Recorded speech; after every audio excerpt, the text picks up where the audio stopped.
อยู่เสาเมืองกุนหัววันหนึ่งมาออกกว่าสักตานกุนเฮาจื้อนานฮือ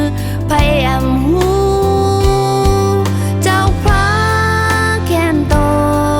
สั่งสอนเป็นสักตานเฮาให้เฮา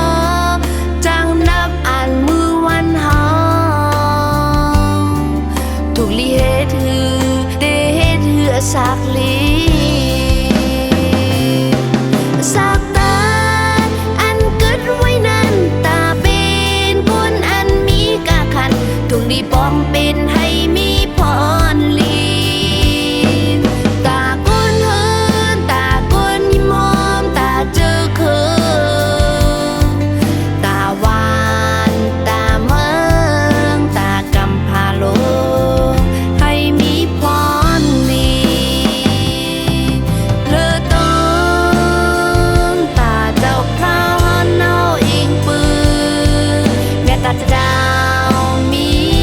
นานเขายืนเพบุญคุณตั้งนามตาให้บุญพุ่งเจ้าทางสายุ่งยา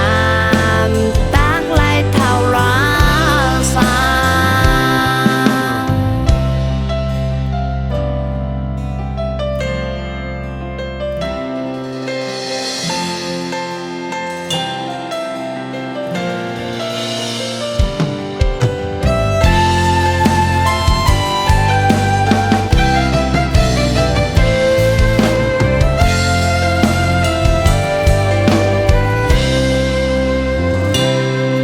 อยู่เสาเมืองกุนหัววันหนึ่งมาออกกว่า